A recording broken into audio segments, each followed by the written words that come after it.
ಇದೇ ಪ್ರಶ್ನೆಗೆ ಈ ಪ್ರಶ್ನೆ ಬಗ್ಗೆ ಯಾರೂ ಕೂಡ ಮಾತಾಡ್ತಿಲ್ಲ ನಾಯಕರುಗಳು. ಆದರೆ ಪರಮೇಶ್ವರ್ ಮಾತಾಡಿದ್ದಾರೆ, ನೀವು ಹಿಂದಿದ್ದಾಗ ಏನು ಮಾಡಿದಿರಿ ಅದನ್ನೇ ನಾವೀಗ ಮಾಡಿದ್ದೀವಿ ಅಂತ. ನಮಗೆಲ್ಲ ಅವಾಗ 25 ಕೋಟಿ ಕೊಟ್ರಿ, 10-15 ಕೊಟ್ರಿ, ನೀವು ಹಿಂದೆ ಮಾಡಿದ್ದನ್ನೇ ನಾವು ಫಾಲೋ ಮಾಡ್ತಾ ಇದ್ದೀವಿ. ಮುಂದೆ ಅಭಿವೃದ್ಧಿ ನೋಡಿ ಇನ್ನೊಂದಿಷ್ಟು ಹಣ ಬಿಡುಗಡೆ ಮಾಡ್ತಾರೆ. ಇದು ರಿವೆಂಜ್ ರಾಜಕಾರಣ ಅಲ್ಲ, ಇದು ಮಾನದಂಡದ ರಾಜಕಾರಣ ಅಂತಾರೆ ಡಾಕ್ಟರ್ ಜಿ ಪರಮೇಶ್ವರ್. ಹಿಂದೆ ಅವರೇ ಮಾಡಿಕೊಟ್ಟಿದ್ದು. ಹಿಂದಿನ ಸರ್ಕಾರದಲ್ಲಿ ಶಾಸಕರು, ಆಡಳಿತ ಪಕ್ಷದ ಶಾಸಕರಿಗೊಂದು ಮತ್ತು ವಿರೋಧ ಪಕ್ಷದ ಶಾಸಕರಿಗೊಂದು ಮಾಡಿದ್ರು ಅವರು. ಈಗ ನಮಗೆಲ್ಲ ಕೊಟ್ಟರಲ್ಲ, ಅವರ ಶಾಸಕರಿಗೆ 50 ಕೋಟಿ ಕೊಟ್ಟಿದ್ದರು, ನಮಗೆಲ್ಲ 25 ಕೋಟಿ, 20 ಕೋಟಿ, 10 ಕೋಟಿ ಹಿಂಗೆಲ್ಲ ಕೊಟ್ಟಿದ್ದರು. ಅದನ್ನೇ ನಾವು ಫಾಲೋ ಮಾಡ್ತಾ ಇದ್ದೀವಿ. ಅವರು ಪೂರ್ತಿ ಕೊಡೋದಿಲ್ಲ ಅಂತ ಏನು ಹೇಳಿಲ್ಲ, ಯಾರು ಕೂಡ ಹೇಳಿದಾರ? ಮೌಖಿಕ ಅಲ್ಲ ರೀ. ಈಗ ಹಣ ಅಲ್ಲಿ ಡೆವಲಪ್ಮೆಂಟ್ಸ್ ನೋಡಿಕೊಂಡು ಕೊಡ್ತಾರೆ. ಒಂದು ಕ್ಷೇತ್ರಕ್ಕೆ ಹೆಚ್ಚು ಡೆವಲಪ್ಮೆಂಟ್ ಆಗಬೇಕಾಗುತ್ತೆ, ಅಲ್ಲಿ ಹೆಚ್ಚು ಹಣ ಕೊಡ್ತಾರೆ. ಒಂದು ಕ್ಷೇತ್ರದಲ್ಲಿ ಡೆವಲಪ್ಮೆಂಟ್ ಆಗಿರುತ್ತೆ ಅಂದರೆ ಕಂಪ್ಯಾರಿಟಿವ್ಲಿ, ಆಗ ಕಡಿಮೆ ಕೊಡ್ತಾರೆ. ಇದೇ ಮಾನದಂಡ ಹಿಂಗೆ ಮಾಡಿಕೊಂಡು ಹೋಗೋದಷ್ಟೇ. ರಿವೆಂಜ್ ಮಾಡಲ್ಲ, ರಿವೆಂಜ್ ನಾವು ಮಾಡಿಲ್ಲ, ಮಾಡೋದು ಇಲ್ಲ. ಬರೀ ಪ್ರಮೋದ್ ಶಾಸ್ತ್ರಿ ನಮ್ಮೊಂದಿಗೆ ಈಗ ನೇರ ಸಂಪರ್ಕದಲ್ಲಿದ್ದಾರೆ. ಪ್ರಮೋದ್, ಭಾಳ ಗಮನಿಸಬೇಕಾದಂಥ ಸಂಗತಿ, 50 ಕೋಟಿ ಕೊಟ್ಟರು ಎಲ್ಲ ಶಾಸಕರಿಗೆ ಅನ್ನುವಂಥ ಸುದ್ದಿ ಮೊದಲು ಬಂತು. ಅದಾದಮೇಲೆ BJP ನಾಯಕರು ಹೇಳಿದರು, ಇಲ್ಲ ಅವರವರ ಶಾಸಕರಿಗೆ 50 ಕೋಟಿ, ಇನ್ನು BJP ಶಾಸಕರಿಗೆ, JDS ಶಾಸಕರಿಗೆ 25 ಕೋಟಿ ಅನ್ನುವಂಥ ಮಾತು. ಇದಕ್ಕೆ ಸಂಬಂಧಪಟ್ಟಂಗೆ ಈ CM ಆಗಲಿ DCM ಆಗಲಿ ಮಾತಾಡಿಲ್ಲ, ಪ್ರಶ್ನೆ ಬೇರೆ. ಆದರೆ ಪರಮೇಶ್ವರ್ ಹೇಳಿದ್ದಾರೆ, ಹಿಂದೆ ನೀವು ಅಧಿಕಾರದಲ್ಲಿದ್ದಾಗ ಏನು ಮಾಡಿದಿರೋ ಅದನ್ನು ನಾವು ಈಗ ಮಾಡಿದ್ದೀವಿ ಅನ್ನುವಂಥ ಮಾತು. ಅಂದರೆ ಈ ಮಾತಲ್ಲಿ ಸತ್ಯ ಇದೆ ಅಂತ ಆಯಿತು. ಅಂದರೆ ಈ ಒಬ್ಬರಿಗೆ 50 ಕೋಟಿ, ಇನ್ನೊಬ್ಬರಿಗೆ 25 ಕೋಟಿ ಅನ್ನುವಂಥ ಮಾತು ಸತ್ಯ ಇದೆ ಅಂತ ಈಶ್ವರಪ್ಪನವರು ಕೂಡ ಅದನ್ನು ಒಪ್ಕೊಂಡಿದ್ದಾರೆ. ಹಿಂದಿನಿಂದಲೂ ಕೂಡ ಅದೊಂದು ಬಂದಿದೆ, ಅದೊಂದು ಪರಂಪರೆ. ತಮ್ಮ ಶಾಸಕರಿಗೆ ಜಾಸ್ತಿ ದುಡ್ಡು ಕೊಡುವಂಥದ್ದು ಅದಾಗಿರ್ಬೋದು.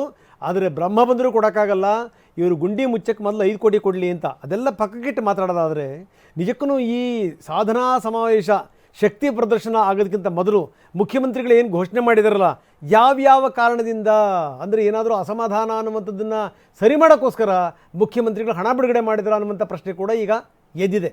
ಏನಂತೀರಿ ರಂಗನಾಥ್? ಕಾಂಗ್ರೆಸ್ನ ಬೆಳವಣಿಗೆಗಳನ್ನು ಗಮನಿಸ್ತಾ ಇದ್ದರೆ ಪ್ರಮುಖವಾಗಿ ಸುರ್ಜೇವಾಲಾ ಅವರು ಬಂದಾದಮೇಲೆ ಈ ರೀತಿಯಂಥ ಬೆಳವಣಿಗೆ ಆಗಿದೆ.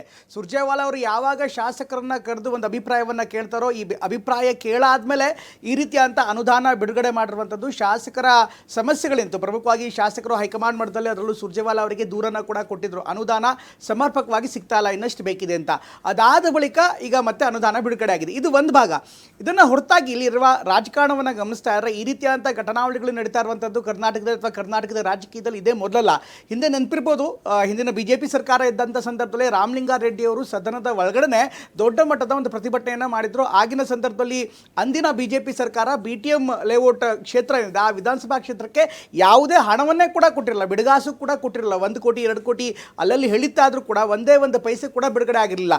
ಈ ಸಂದರ್ಭದಲ್ಲಿ ನೇರವಾಗಿಯೇ ಸಿಟ್ಟಾಗಿದ್ದರು. ಸದನದ ಬಾವಿಗೆ ಇಳಿದು ಅವರು ಕೂಡ ಪ್ರತಿಭಟನೆಯನ್ನು ಮಾಡಿದ್ರು. ಒಂದು ಹಂತದಲ್ಲಿ ಅವರಿಗೆ ಮತ್ತು ಸಭಾಧ್ಯಕ್ಷರಿಗೆ ಮಾತಿನ ಚಕಮಕಿ ಕೂಡ ಆಗಿತ್ತು. ಈ ಸಂದರ್ಭದಲ್ಲಿ ಇದೇ ರೀತಿ ಆಗ್ತಾ ಇದ್ರೆ ನಾನು ಸದನಕ್ಕೆ ಬರಲ್ಲ ಅನ್ನುವಂಥ ಮಾತನ್ನು ಕೂಡ ಹೇಳಿದ್ರು. ಅದಾದ ಬಳಿಕ ಅವರನ್ನು ಮತ್ತೆ ಕನ್ವಿನ್ಸ್ ಮಾಡಿ ಸದನದ ಒಳಗಡೆ ಕರೆಲಾಯಿತು.